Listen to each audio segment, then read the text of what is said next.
আলাইহিস সালামকে বানাইলেন, আমাকে যখন বানাইলেন, অনেক ইতিহাস, অনেক লম্বা ইতিহাস। দুজনে এখন ওই জান্নাতে বসবাস করতে লাগলেন। আর বলে দিলেন, ওয়ালা তাকরাবা হাযিহিশ শাজারাতা ফাতাকুনা মিনাজ যালিমিন। ও আদম হাওয়া, তোমরা জান্নাতে বসবাস করো, আর যা মন চাই জান্নাতে তোমরা খাও, খাও, ঘোরাফেরা করো, আরামায়েশ করো, জান্নাতের জিন্দেগি উপভোগ করো।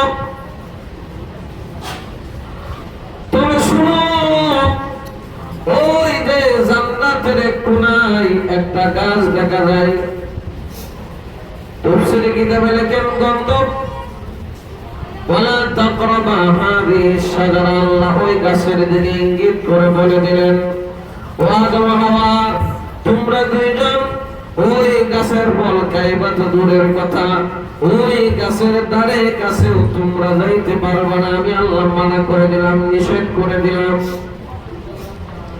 আল্লাহ তাবারাকা ওয়া তাআলা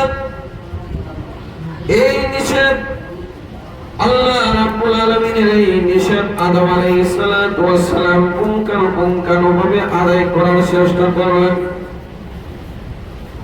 আদম আলাইহিস সালাতু ওয়াস সালাম ওই জান্নাতে হাওয়ার সঙ্গে বসবাস করেন, বিভিন্ন ফল মূল আরামে উপভোগ করেন। মিস্টার ইবলিস সে তো আদমকে যখন আল্লাহ আদমকে যখন দুনিয়াতে রাখলেন, বেহেশতের মধ্যে রাখলেন, দুনিয়াতে বেহেশত রাখলেন, রাখার পরে আল্লাহ রাব্বুল আলামিন বলেন, ইয ক্বালা রাব্বুকা লিল মালাইকাতি ইন্নী খালিকুম বাশারাম মিন তিন। মাটি থেকে মিন তিন, তিন শব্দ মাটি, মাটি থেকে খালিকুম বাশারান, মানব আমি সৃষ্টি করেছি, বাশার সৃষ্টি করেছি, মানব সৃষ্টি করেছি।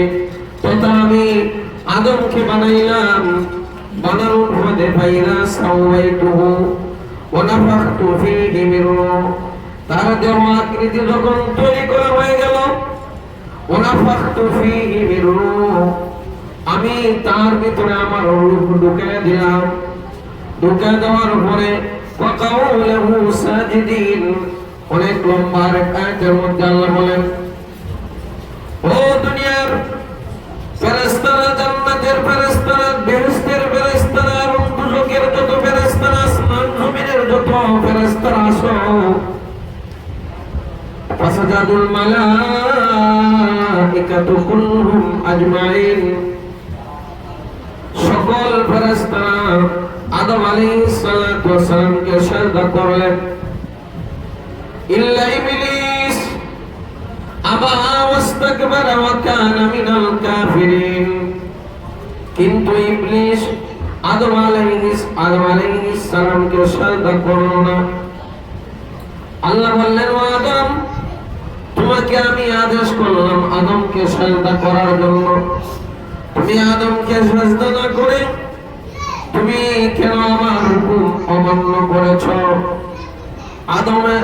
আদমকে সিজদা না করার কারণ দলিল সে তার আকল দ্বারা উপস্থাপন করল, কিন্তু আকল তো আল্লাহর হুকুমের কাছে তো আকল চলে না। আকলে বলে আপনি মাসে করবেন পায়ের নিচে, শরীয়তের নির্দেশ আপনি মাসে করবেন মোজার উপরে, যে মাসে করবেন, অসুস্থ হয়ে গেছেন মাসে করবেন পায়ের উপরে, এটা হলো শরীয়তের আদেশ।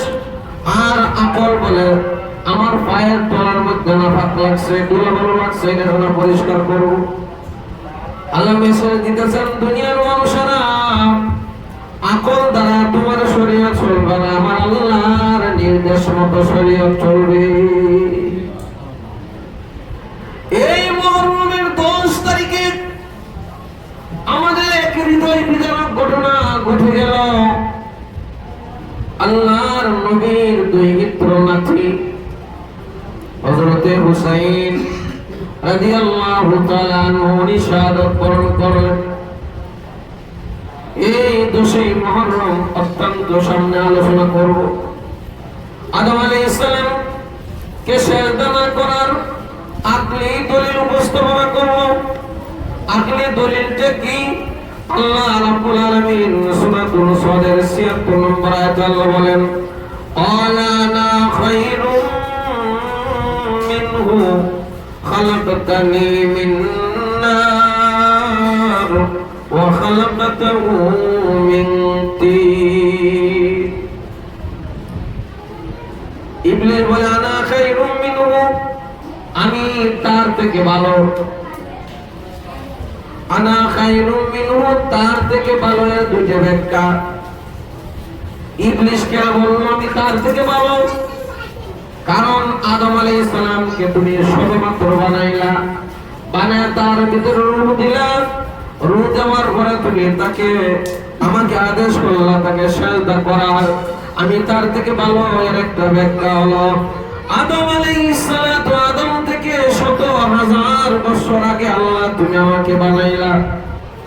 বানানোর পরে এমন কোন জায়গা নাই, এমন কোন দিন নাই যেই দিন তোমার তাসবিহ তাহলিল পাঠ করি নাই।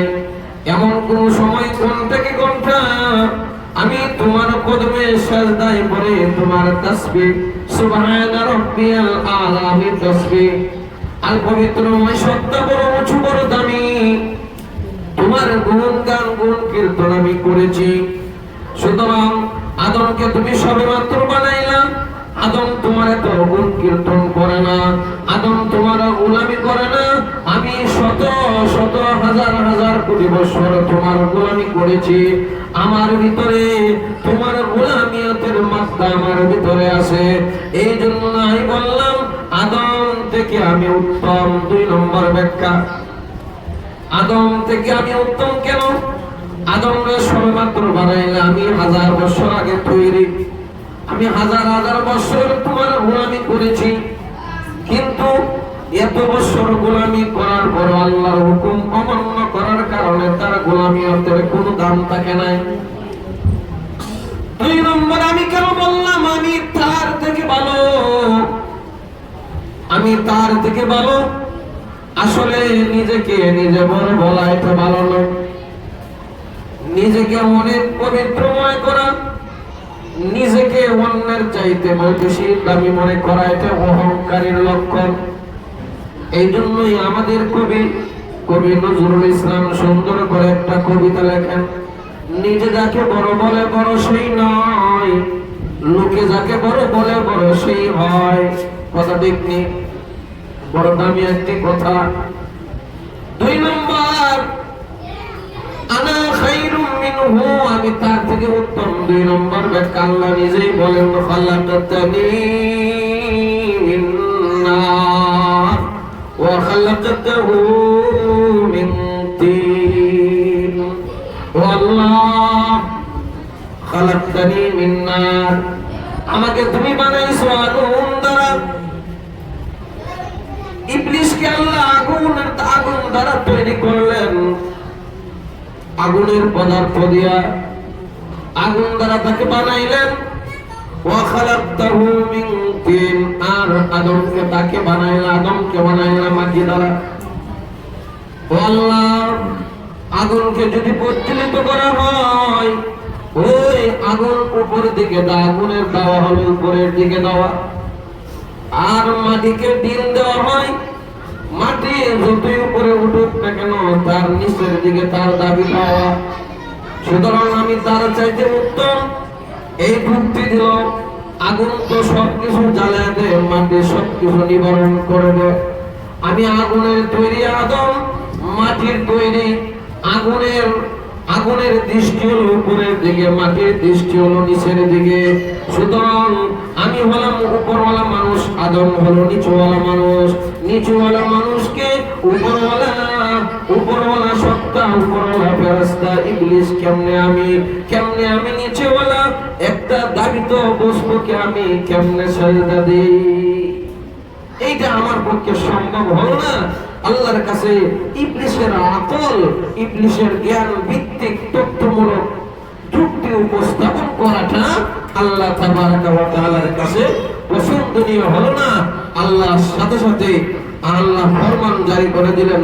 আল্লাহ বলেন, আলা ফাখরুজ মিনহা ফাইন্নাকা রাজীম। আল্লাহ বলেন, আলা ফাখরুজ মিনহা ফাইন্নাকা রাজীম, তুমি আমার কান থেকে বের হয়ে যাও। ফাখরুজ মিনহা, উপর থেকে বের হয়ে যাও। ফাইন্নাকা রাজীম, তুমি বিতাড়িত। অনেক লম্বা ইতিহাস। এইভাবে আদম আলাইহিস সালাতু ওয়াস সালামের চিরশত্রু হয়ে গেল ইবলিস। ইবলিস বলে, আল্লাহ এতদিন পর্যন্ত আমি আসমানে ছিলাম, তোমার গোলামি করতাম। ইবলিসকে সিজদা না করার কারণে আমাকে তুমি বিতাড়িত করলা, জমিনে ছেড়ে দিলা, তোমার অবাধ্য আমাকে পরিণত করলা। এই কারণে আদমের কারণে যেহেতু আমার পদস্খলন হয়েছে, আদমের কারণে যেহেতু আমার জীবনটা নষ্ট হয়ে গেল, ওই আদমকে আমি দেখে দিব আদম কেমনে জান্নাতে থাকে। এই জন্যই আল্লাহর কাছে সে বলল, আলা ফাইন্নাকা মিনাল মুনজারিন ওয়া ইলা ইয়াউমিল ওয়াক্তিল মালুম, আলা ফাবিইজ্জাতিকা লাউগরিয়ান্নাহুম আজমাইন।